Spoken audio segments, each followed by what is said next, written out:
Happy Friday, folks. My name is Dan Frio, and I do the rate update every day to inform you guys what's going on with mortgage rates. Today, we're going to talk about the PCE, the core PCE, the employment cost index, a whole bunch of other stuff. And if you're completely confused at this point, trust me, in 5 minutes, you won't be. So my job here is, or my goal here on this channel is to make sure you're educated and informed everything real estate when it comes to buying, refinancing, building, doing a reverse mortgage, home renovations, debt consolidation, anything like that. My job is to train you, educate you, and make sure you're informed with everything real estate, especially when it comes to financing. So today we're going to talk about all these numbers. Some inflationary numbers just came back this morning, and we're going to go over those. So let's first talk or look at the economic calendar. Well, we go through here and it's showing nothing for the day, and I don't know why, because some big numbers came out today. What are those numbers? Well, basically we're looking at the inflation numbers.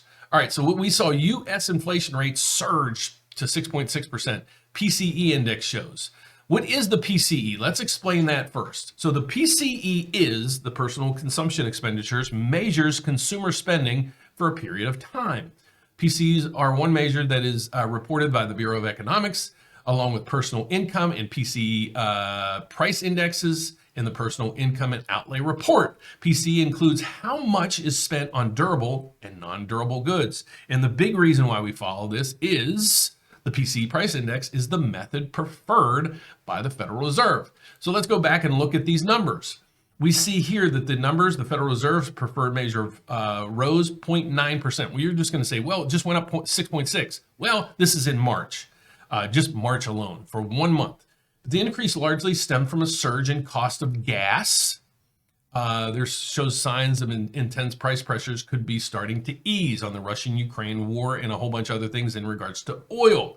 Over the past 12 months, the so-called PCE has climbed 6.6%, up from 6.4%, the steepest increase since 1981. There is what's called the core PCE. That again, they strip out gas or energy and food. That number came in at 0.3, which is a good number. It's a good number. I'll keep it at that. Increase in the core inflation index, February to March, was the smallest back-to-back reading since the last summer. All right, so we're going to go to the next headlines. Federal Reserve, rate the key gauge is 5.2 in March. You're going to say, well, it was really 6.6. Go down to here, including food and energy. The core PCE surged 6.6%. All right, the bad news here is employment costs accelerated 1.4% in the last quarter, while inflation-adjusted income, or income, has declined. Okay, that's not good news. But let's go back and see food and energy. You can see food and energy, and then you can also see over here why there was such a big jump. Well, the cost of gas. So I looked into gas a little bit. Well, I didn't have to look far because Chevron just reported earnings. What did they do? They quadrupled their profits. Seriously? They quadrupled their profits. How about Exxon?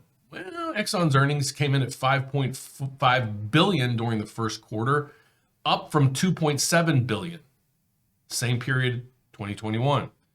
So they pretty much 2.7 to 5.5. If my math is correct, that's pretty much double. So they quadrupled, they doubled. Okay, so that's that piece of it. And then if you look a little further in some other things, and I'm just going off on a tangent, I apologize. Did you guys know that the Moderna CEO just docked a $926 million basically compensation package or retirement package? Almost $1 billion for someone in pharmaceuticals. So you get concerned, or we get upset over housing and the cost of everything. But you have energy companies that are doubling and quadrupling their profits. We have big pharma paying one person $1 billion retirement package. Where does it end? Okay, so sorry for going off on a tangent there. So let's get moving on. I'll get off of my pedestal. I apologize, but I just want you guys to understand a lot of things that's going on in the background. Yes, I know housing's going up and other costs are going up, But who's driving this? And should somebody maybe be involved to kind of work on this? But that's it for that. All right, so let's get to the rest of the puzzle. Here, hold on, my apologies. I'll move over here. Let's go to, based on all of this, what's going on with mortgage rates? So what we do is we follow what's called the mortgage-backed security markets. It's the bond that trades on Wall Street. It's the biggest component of your mortgage rate. Okay, so the yield on this thing. What this is telling us right here is what's happening to the price of this bond. So this is a widely recognized number, the MBS market. So this number right here is what's happening to the price of the bond. When the price of this goes down, okay, that means the yield or the rate, or in this case, because it's a mortgage bond, your mortgage rate's going to go up. Look at the chart down below, and you can see we've been on a steady decline for the past 3 to 4 months. Rates have gone from about 3% to 5.5%, basically in the last 60 to 90 days. So the trajectory there is really bad. The news for today is extremely negative. How is this affecting mortgage rates? That's why you're here. So let's go across here. This is how I do it every day. Let me explain the first cell for you first, and then I'll just fly across the form. These are mortgage rates that are the national average. And what happens is Mortgage News Daily compiles this data on a daily basis, and they post in the morning. They post at the end of the day, and they repost that in the morning, and then they do a midday update. So here's where rates are. So this cell right here reads the 30-year fixed rate is coming in at 5.4%. It is up 0.10 from yesterday. So that means yesterday this would have been 5.3. There's a cost involved to get this rate, and it's 0.4. All right. So what you do is you take your loan amount, multiply it, or hit the times button, hit 0.4, hit the percentage sign, hit equal, and that's what it would cost you nationally on an average to get this rate. Okay, so if you take that point out or whatever, you're probably at 5.5, 5.625. All right, so we are at 5.5 or greater. So let's go across here. We got the 15-year coming in up 11 basis points to 4.83. Also comes in with that 0.4 in points. We have the government loans, which here they only post FHA, but I'm going to lump these into FHA, VA, and USDA. They're usually pretty comparable. It's coming in at 4.9, up 2 basis points. The 30-year jumbo is 4.55, up 4 basis points, and the 5/1 ARM is up 8 basis points to 4.28, and that comes with a 0.5 in fees. So you would do it basically the same way you would do over here, but instead of hitting 0.4%, you'd hit 0.5 and then the percent sign. See down here, the trend that we have so far is not good. We are at the highest rates than we've seen in years, and you go all the way back to 2012, and the rates weren't that high even back then. The sentiment for today is not good, but here's my take on some of this. So I don't think these numbers are that bad.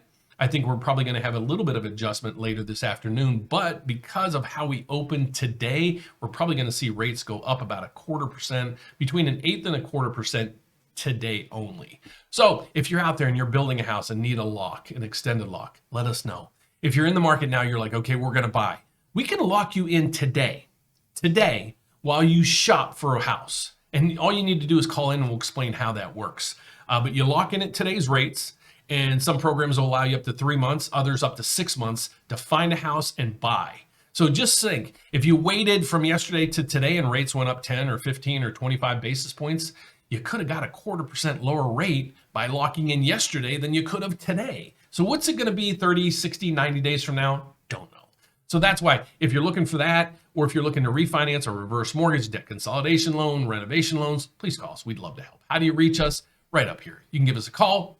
You can apply online. You can schedule a meeting, and you can even do the chat button now. We have a chat button. You can plug in there. Just enter your information, ask the question. Between me and 2 other gentlemen in the office, we will be replying to all those questions that you ask. So thank you so much for joining me this morning. God bless. If you like the video and you find value in it, please don't forget to give me a thumbs up, subscribe down below, and hit the bell every time I post a video.